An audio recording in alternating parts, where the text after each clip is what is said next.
আসসালামু আলাইকুম, this is Tanju. আশা করছি সবাই ভালো আছেন। আলহামদুলিল্লাহ ভালো আছি। মা হওয়ার পর থেকে জীবনটা অন্যরকম হয়ে গেছে আসলে। তো অনেক ব্যস্ততার মধ্যে আমার সময়গুলো যাচ্ছে, এজন্য আপনাদের সাথে প্রতিনিয়ত নিয়মিত ব্লগ দিতে পারছি না। আসলে বাচ্চাকে এত টাইম দিতে হয় আমি তো জানতামই না। তো যাই হোক, এখন বেবিকে প্রচুর টাইম দিতে হয়, কারণ আমার বেবিটা একদম ছোট। ওকে সেকেন্ডে সেকেন্ডে খাওয়াতে হয়, প্লাস আমার রাত এত পরিমাণে জাগতে হয় যে দিনের বেলা আর ভালো লাগে না, এনার্জি থাকে না, প্লাস এই জন্য ব্লগও করা হয় না। তো আজকে হচ্ছে আমার ছেলের মিলাদ হবে একটা, কারণ আকিকার দিন পুরো অনুষ্ঠান সম্পূর্ণ করতে পারিনি। আকিকা আলহামদুলিল্লাহ হয়ে গিয়েছিল, কিন্তু হচ্ছে মোনাজাতটা হয়নি, প্লাস বাচ্চার নামকরণ করা হয়নি। তো যেটা মেইন সেটা হয়নি, তবে আকিকা হয়েছে আলহামদুলিল্লাহ। তো আজকে আমরা বাবুর নামটা রাখবো। আমরা ওই দিনেই আমি ভেবে রাখছি আমার বাবুর নাম। তো আপনাদেরও বলা হয়নি, ইনশাআল্লাহ বলে দিব খুব দ্রুত। তো এখন সকালবেলা সবাই উঠে গেছে, আমি তো অনেক আগে উঠছি সকাল ভোরে, আর চোখের নিচে দেখতে পাচ্ছেন অবস্থা খারাপ হয়ে গেছে, কারণ হসপিটালেও আমার রাত জাগা হয়েছে। আমার বেবি হওয়ার পর থেকে আমার উপরে এত হেসেল গেছে, আমি এখন পর্যন্ত একদিন এক রাত পুরো ঘুমাইতে পারি না, এরকম একটা অবস্থা। তো যাই হোক, মানে পাগল হয়ে গেছে, এলোমেলো ভাবে আপনাদের তানজিল এখন কথা বলতেছে। তো সবাই আমার জন্য দোয়া করবেন। আর নতুন মা হলে অন্যরকম ফিলিংস হয়, অন্যরকম টেনশন, আসলে সব মিলে অ্যাডজাস্ট করা খুবই কঠিন। আমি পাগল হয়ে যেতেছি, আমার হাজব্যান্ডকেও আমি পাগল করে ফেলতেছি, শুধু ঝগড়া করতে ইচ্ছা করে ওর সাথে। আর ও রাতের বেলা আসলেই আমি এইটা হলো কেন, ওইটা হলো কেন, কারণ ঘুম হয় না, নিজের মন মতো কিছু করতে পারতেছি না, এর জন্য ভালোও লাগছে না। তো যাই হোক, সবাই আমার জন্য দোয়া করবেন। প্রচুর গরম, ফ্যান ছেড়ে রাখছি, তাও আমার ভালো লাগছে না গরমে। তো সকালবেলা বাইরে কিন্তু সবাই উঠে গেছে, আর এই যে খালামণি উঠেই হচ্ছে বাবুকে কুলে নিছে, নিয়ে এখন আমি একটু ফ্রেশ হলাম, খাওয়া দাওয়া করলাম। তো ছেলের আকিকার পরে সবাই মোটামুটি মানে গিফট দিয়েছে। তার মধ্যে তার ছেলের বাবা, এই দেখেন সোনার একটা চেন দিয়েছে। চেনটা আমি ডিজাইনটা দেখাচ্ছি, এই হচ্ছে ডিজাইনটা। এই যে এই চেনটা দিয়েছে তার বাবা, বড় আছে চেনটা। বলে যে আমি এমনভাবে নিয়েছি যে তুমিও যেন পড়তে পারো। দেখো তো কি হয়ে গেল, এই পরে আমি ঠিক করছি। হ্যাঁ, সোনার এই চেনটা দিয়েছে, আর এই সোনার আংটিটা দিয়েছে আমার শ্বশুর শাশুড়ির পক্ষ থেকে। সোনার চেনটা, সরি, সোনার আংটিটা খুবই সুন্দর। এই দেখেন, এই সোনার আংটিটা আমার শ্বশুর শাশুড়ি দিয়েছে। আর এটা হচ্ছে আমার বাবা মা দিয়েছে, আমার আব্বু আম্মু। এই সোনার চেনটা, এটাও বড়, চাইলে আমিও পড়তে পারবো, কারণ ছেলে মানুষ তো পড়তে পারবে না। ও না পড়লে ওর বউকে ইনশাল্লাহ আমি দেব, কিন্তু সেই সময় আস্তে আস্তে তো এগুলো তো ইউজ করা দরকার। আর এটা দিয়েছে আমার চাচা শ্বশুর চাচি শাশুড়ির পক্ষ থেকে, আমার বড় শ্বশুর বড় শাশুড়ির পক্ষ থেকে রূপোর একটা বালা। এই, আর এটা তো দেখাইলাম। আর এটা হচ্ছে আমার মামা মামি আসছিল, আমার আম্মুর ভাই ভাবি, তাদের পক্ষ থেকে, তারা বড় নানা নানি, তাদের পক্ষ থেকে এটা। এই যে এই চেনটা, আর এই আংটিটা হচ্ছে আমার খালামণির পক্ষ থেকে, আমার মেজু খালা এসেছিল তার পক্ষ থেকে। তো এই হচ্ছে তার বাবার দেওয়ার চেনটা, খুবই সুন্দর। এই দেখেন এলোমেলো হয়ে গেছে, ইসের সাথে বেজে গেছে, তো আমি দেখাতে পারছি না। এই তাকে উপহার দেওয়া হয়েছে। অন্য ড্রেস ওগুলো তো অনেক পেয়েছে সে, তো সোনার রূপোর মধ্যে এগুলোই পেয়েছে আমার ছেলে। আসলে ছেলে বাচ্চা তো এসবের কোনো প্রয়োজনই নাই, তাও ভালোবেসে স্মৃতি হিসেবে বাবা মা, আমি তো কিছুই দেইনি এখন আমার ছেলেকে। তবে সোনার না দেওয়াই বেটার। সোনার রূপো আসলে ছেলেদের পরা হয় না, তবে স্মৃতি হিসাবে রেখে দেবো এগুলো। তার দাদা দাদি নানা নানি কি দিয়েছে, এই যে দাদা স্মৃতি হিসেবে একটা আংটি দিয়েছে, রেখে দিব এভাবেই। নানা দিয়েছে চেন, এটা তার বউকে দিতে পারবো এক সময়। তারপরে তার বাবা দিয়েছে, তারপরে এই যে তার বড়। আসলে এগুলো একটা ইমোশন না, সোনার জিনিস তো নষ্ট হওয়ার মতো না, এগুলো কোনো না কোনোভাবে কাজে লেগেই যায়। তো যাক, কেমন হয়েছে সবাই অবশ্যই জানাবেন। এই ছিল আমার ছেলের উপহার। আর সকালে নাস্তা করেছি রুটি, আলু ভর্তা, ডিম পোস্ট, ডাল, তাও আমি খেতে পারছি না, আসলে খাওয়া দাওয়াটা করতে পারছি না টোটাল। বাইরে দেখেন কি পরিমাণে রোদ উঠছে আজকে। এই যে অনেক সকালে ওঠা হয়েছিল, কিন্তু তখন অত একটা রোদ ছিল না, কিন্তু দেখে মনে হয়েছে আজকে বেশ রোদ উঠবে।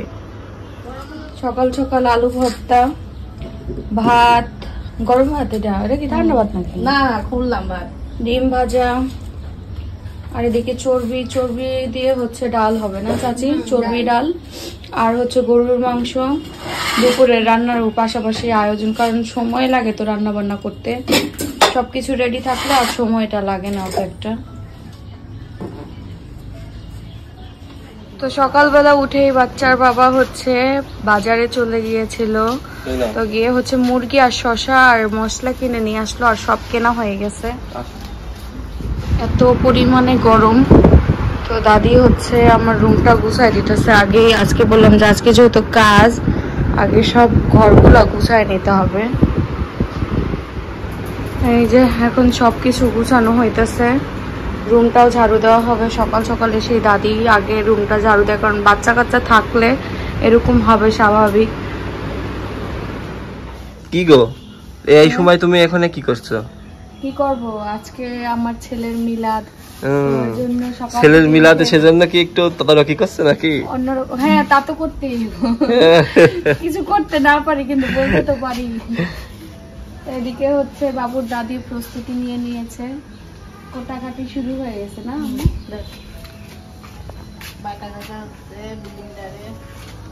মাত্র ব্লেন্ডারে কাজ শুরু হয়েছে। তাড়াতাড়ি কাজ সারো, কিন্তু টাইম কিন্তু শর্ট। তো কি দিচ্ছ এটা? পেঁয়াজ বাটা, তারপরে রসুন বাটা। আম্মা একবারে সব মা খায় রান্না করে, বুঝছো? এই পাতলে রান্না করবো নাকি প্রেসার কুকারে? অত তো প্রেসার কুকারে হবেও না। পাতলের মাংস কিন্তু ভালো লাগে, তাই না গো? সিদ্ধ হয় ভালো। আর এদিকে যে আমার শালি ঘুম থেকে উঠে আমার কাছে আসে না। জানো, তোমার বোন কিন্তু আমার কিন্তু মানে এত পরিমাণ ভয় পায়। ঠিক আছে, এই প্রথম দেখলাম যে কোনো শালি আমার দিকে ভয় পায়, বুঝছো? এই যে কি, ওকে আমি যদি ডাকি, দেখেন এই যে হাত ধরলাম, এই যে নিয়ে নিচ্ছে, এই যে দেখেছেন, মানে এত পরিমাণ যে ভয় পায়। এদিকে হচ্ছে রান্না বান্নার কাজ শুরু হয়ে গেছে। এদিকে কাকি হচ্ছে রোস্ট বানাচ্ছে। তো কাকির হাতে রোস্ট কিন্তু সবাই পছন্দ করে। এখানে মুরগি হচ্ছে ভালোই কাটেছে, কাজটা হয়েছে টুকটাক, একদম মানে অ্যাকুরেট যেটা রোস্টের মুরগি 5টা 20 পিস হয়েছে। আর এদিকে হচ্ছে আম্মু গরুর মাংস রান্না শুরু করে দিয়েছে। এই যে আর চুলাতে, মাটির চুলাতে, হাঁড়িতে, বিশেষ করে আপনার মাটির হাঁড়ি, এখন তো মাটির হাঁড়ি চলে না, যারা রান্না করে তো পরেই। তো যে হাঁড়ি আছে সেই হাঁড়িতে যদি আপনার মাংস রান্না করা হয়, সেই মাংস কিন্তু স্বাদটাই অন্যরকম। তো মাটির চুলায় এরকম মাংস রান্না কে কে খেয়েছেন অবশ্যই কমেন্ট করে জানাবেন। আর কি রান্না হবে? আর সাদা ভাত। তো এই যে হচ্ছে আয়োজন। আমার ছেলের আজকে একটু মিলাদ দেবো ছোটখাটো, তো সেজন্য আজকে এই হুজুরের ফোন দেওয়া হয়নি, তাই না? হুজুরের ফোন দিতে হবে। তো এটা হচ্ছে আমার ছেলের জন্য বানানো হয়েছে। এটা হচ্ছে আপনার সরিষার বালিশ। তো আজকে সরিষা কিনে এনে আসে, এই বালিশটা তৈরি করা হলো, কারণ এই বালিশটা দিলে পারে নাকি মাথার হচ্ছে যে শেপটা সেটা ঠিক থাকে। ছেলের আকিকার রান্না বান্না কিন্তু শেষ। এখানে যে গরুর মাংস রান্না হয়ে গেছে, সালাদ, তারপরে রোস্ট, তারপরে ডাউল, সবকিছু রান্না বান্না শেষ আলহামদুলিল্লাহ। এই যে একজন চলে আইছে, আমার শালিদি আইসে আইসক্রিম। হ্যাঁ, এই যার একজন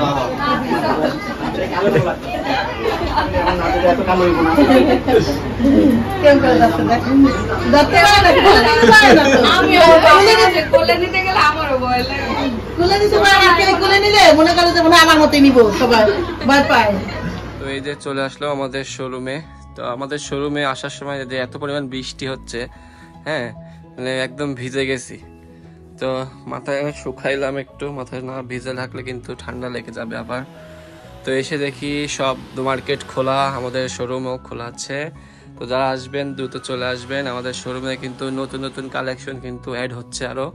তো এই যে অয়ন ব্যস্ত, কাস্টমার আসছিল, তো আমাদের শ্যুট হচ্ছে, সব মিলায়েই আমাদের তানজু ফ্যাশনে কিন্তু কর্মব্যস্ততা আছে আমাদের দুইজনের, ঠিক আছে। তো আমাদের ব্যাগ কালেকশন অনেকেই দেখতে চেয়েছেন, ব্যাগ কালেকশন এইগুলা জাস্ট মানে আমাদের শো হিসাবে রাখা। তো অনলাইনে ব্যাগ দিতে গেলে যেমন কি আপনার একটা ব্যাগ, এই যেমন এই ব্যাগটা অনেকে পছন্দ করছেন, এই ব্যাগটা আমার যদি অনলাইনে আমি পোস্ট করি, তো আপনারা তো একজন নেবেন না, এটা ধরেন 50-60 জন 100 জন হতে পারে, কিন্তু আমার সেরকম কালেকশন তো অ্যাড করে রাখতে হবে, সেম ডিজাইনের 20টা 50টা এরকম করে রাখতে হবে। তো ইনশাল্লাহ ব্যাগ কালেকশন আমাদের খুব শীঘ্রই আমাদের অনলাইন হয়ে যাবে। তো অফলাইনে যারা আসবেন দেখবেন নেবেন সমস্যা নাই। তো অনলাইনে অনেকে এটা বোঝেন না যে একটা কালেকশন রাখতে গেলে পারে অনলাইনে দিতে গেলে একটা কালেকশনই অনেক মানে কোয়ান্টিটি রাখতে হয়, যেটা আপনাদের দিতে পারবো সেরকম করে রাখতে হবে, একটাই রাখলে তো হবে না। তো সেক্ষেত্রে আমাদের কিন্তু ড্রেস কালেকশনও কিন্তু সেইভাবে রাখতে হয়, যেমন একটা ড্রেস 20 পিস 30 পিস করে রাখতে হয়। যেমন দেখেন এই যে আমাদের কারিজমা ড্রেসটা, যেটা আপনারা অনলাইনে আমরা কালকে আপলোড দিয়েছি, এই কারিজমা ড্রেসটা দেখেন কত পিস আছে, এখানে 20 পিস আরও ভিতরে আছে, ঠিক আছে। এরকম করে আমাদের রাখা দরকার হয়, সেই জন্য আমাদের ব্যাগ কালেকশনগুলো আমরা অনলাইন করছি না এখন। তো ইনশাল্লাহ আসবে। আর এখন যে কালেকশনগুলো আপনার হচ্ছে শ্যুট হচ্ছে, এইগুলা আপনার রেগুলার ইউজের জন্য, যারা স্টুডেন্ট আছেন তাদের জন্য স্টুডেন্ট ফ্রেন্ডলি যে বাজেটের মধ্যে আমরা এই ড্রেসটি দিতে পারবো সেই ড্রেসগুলা। তো ইনশাল্লাহ আমাদের তানজু ফ্যাশনে কিন্তু নতুন জায়গা হিসেবে মানে আপডেট করছি সবকিছুই, কারণ একটা জিনিস কি হয়, একটা জিনিস মানে 26 সালে ইনশাল্লাহ ফুল আপডেট হয়ে যাবে। তো ইনশাল্লাহ আমরা চেষ্টা করছি আমাদের তানজু ফ্যাশনটাকে একটা ব্র্যান্ড নেম হিসাবে তৈরি করা। তো আমাদের নিজস্ব ভাবে আমরা ড্রেস তৈরি করব, সেটা আমাদের প্ল্যান চলছে। তো ইনশাল্লাহ আপনাদের দোয়া ভালোবাসায় আমরা এগিয়ে যাচ্ছি। আর আমাদের যারা অনলাইনে ভালোবাসা দিয়েছেন, অনলাইন তানজু ফ্যাশন ফেসবুক পেজটা এখনো যারা ফলো করেননি দ্রুত ফলো করে ফেলবেন। আর যারা আমাদের ইউটিউব চ্যানেল থেকে দেখছেন অবশ্যই সাবস্ক্রাইব করে দিবেন। আর আমাদের তানজু ফ্যাশনে কিন্তু অফলাইনে অনেক কাস্টমার রেগুলার হয়ে গেছে, যারা একবার নিয়েছে তারা বারবার নিচ্ছে। তো ইনশাল্লাহ আপনাদের সুবিধার্থে আমি আরো সুন্দর ড্রেস নিয়ে আসবো আপনাদের অল্প বাজেটের মধ্যে, যেটা আপনারা খুব পছন্দ করেন, যে অল্প বাজেটের মধ্যে ভালো ড্রেস যেটা আমরা তানজু ফ্যাশন দিতে পারবো ইনশাল্লাহ। তো খুব শীঘ্রই আমরা আনবো। তো আমাদের কিন্তু হিউজ কালেকশন এখনো আছে, যেটা আমরা অনলাইন এখনো দিতে পারছি না, মানে এত পরিমাণ যে ড্রেস, এই ড্রেস যদি আমি এখন ফটোশুট করতে লাগি বা লাগি, মানে অনেক টাইম লাগছে। আর সেক্ষেত্রে তো আমার ছেলে, আপনারা জানেন তো, আপনাদের ভাবির একটু সময় দিতে হয়, আমার ছেলের একটু রাখতে হয়, সব মিলায়ে নিজের একটু প্রেশারে আছি। আর কি বলবো, তো মানে সব দিকই একটা ছেলেদেরকে মানে রাখতে হয়, খোঁজ খবর নিয়ে রাখতে হয়, মানায় চলতে হয়। তার আমাদের এই ড্রেসগুলা যারা অনেকেই পছন্দ করেন আমাদের শোরুমে এসে নেন, তো তাদেরকে একটাই কথাই বলবো, এই তানজু ফ্যাশনে কোনো রকম আপনাদের সঙ্গে দামের হেরফের হবে না, একদম রিজনেবল দামে আমরা ড্রেস সেল করি। অবশ্যই আপনারা আমাদের তানজু ফ্যাশন ভিজিট করবেন। আমাদের শোরুমের লোকেশনটা আমি আরেকবার বলে দিই, আমাদের শোরুমের লোকেশনটা হচ্ছে কুষ্টিয়া জেলা পরিষদ শপিং মল, কুষ্টিয়া জেলা পরিষদ শপিং মল নিচতলাতে 105 নাম্বার দোকান। সবাই চলে আসবেন, আর এসে কেনাকাটা না করলেও একটু দেখা করে যাবেন, আমাদের শোরুমটা ভিজিট করে যাবেন। আর যারা আমাদের কুষ্টিয়ার আশেপাশে আছেন তারা দ্রুতই চলে আসবেন, কারণ কুষ্টিয়ার আশেপাশে বলতে কি রাজবাড়ী, ফরিদপুর, এদিক ভেড়ামারা, মেহেরপুর, মিরপুর, এদিক হচ্ছে চুয়াডাঙ্গা, আলমডাঙ্গা, ঠিক আছে। মানে না, ওইগুলা তো আমাদের ভালোবাসার মানুষ, ঠিক আছে, তারা আমাদের এত দূর থেকে যারা আসে ভালোবাসার মানুষ। তো যারা এত দূর থেকে আসে তাদেরকে আসলেই মানে নিজের মন থেকে মানে এত পরিমাণ রেসপেক্ট আসে। তো একটা মানে মানুষের কিন্তু ভালোবাসতে গেলে কিন্তু সব গুণে রাখা লাগে। তো আলহামদুলিল্লাহ আল্লাহ তাআলা আমাদের অশেষ রহমতে আমরা আপনাদের মানে মন রাখতে পারছি, সেজন্য আপনারা এত দূর থেকে আমাদের তানজু ফ্যাশন ভিজিট করতে আসেন। তো ইনশাল্লাহ এখন বড় শোরুম নিয়েছি, এর থেকেও আল্লাহ তাআলা যদি আগাতে মানে করে রহমতে মানে আগায় যেতে পারি আপনাদের দোয়া এবং ভালোবাসা এবং আল্লাহর অশেষ রহমতে। আর কি বলবো, মানে আমাদের তানজু ফ্যাশন যে এত সুন্দর করে সাজাবো, আমি কিন্তু আমাদের ডেকোরেশনের পরে কিন্তু আমি চিন্তা করলাম যে ডেকোরেশন কি আসলেই সুন্দর হবে কিনা। তো যেদিন রং একটু একটা বোর্ডে রং করলো তখনই বুঝতে পারলাম যে ইনশাল্লাহ মানে আমাদের শোরুমটা আসলেই মানে ফুটাই তোলা যাবে। তো এই যে ফাইনাল সবাই আমাদের যে জেলা পরিষদ মার্কেটে যারাই আসেন, আমাদের তানজু ফ্যাশনে হোক না পাশের শোরুমে হোক, তো একবার হলেও আমাদের শোরুমটা ভিজিট করে আর একবার যখন বলে যে বাহ কত সুন্দর ডেকোরেশন করছেন ভাইয়া, তো এটা শোনার পরে কিন্তু অনেক সুন্দর লাগে, মানে মনটা একটু ভালো লাগে। ঠিক আছে, তো যাই হোক আমাদের ডেকোরেশনে কোনো কমতি রাখি নাই, আমাদের ড্রেস কালেকশনেরও কমতি রাখি নাই। তো যারা আমাদের থেকে রেডি ড্রেসও নিতে চান, রেডি ড্রেসের ছবিও আমাদের অনলাইনে পোস্ট করা হবে ইনশাল্লাহ। তো যারা নেবেন দ্রুত আমাদের online Tanju fashion Facebook page এখনই ফলো করে ফেলুন। আর যারা ইউটিউবে দেখছেন ড্রেস ইনশাল্লাহ দেখাবো একটা ভিডিওতে, দু একটা ভিডিওতে, কারণ কি ইউটিউবে ধরেন ব্লগ আকারে দেখাতে গেলে একটা ড্রেস তো মানে সম্পূর্ণ 2-3টা ড্রেস খুললে পারে আমাদের কষ্ট হয়ে যায়। তো যারা আমাদের তানজু ফ্যাশন ফেসবুক পেজে ফলো করেন তারা দেখতে পারবেন আমাদের কতগুলো ড্রেস আমরা পোস্ট করি। তো যারা আমাদের ইউটিউব থেকে দেখছেন তারা অবশ্যই আমাদের তানজু ফ্যাশন এই নামে সার্চ দিবেন, Tanju fashion Facebook page, Tanju fashion. তো ফেসবুক পেজে আপনারা ফলো করে রাখবেন এবং আমাদের নিত্য নতুন কত কালেকশন আছে সব কালেকশনই কিন্তু আমাদের পেজে আপলোড দেওয়া হয়। তো আজকের মতো এই ব্লগটি সবাই মানে শেষ করলাম, সবাই আমাদের জন্য দোয়া করবেন। আর আমাদের মানে বাচ্চা আমাদের ছেলের নাম কি রাখলাম এই বিষয়েও আমরা পরবর্তীতে একটা ব্লগ করব ইনশাল্লাহ। তো সবাই ভালো থাকবেন, আল্লাহ হাফেজ।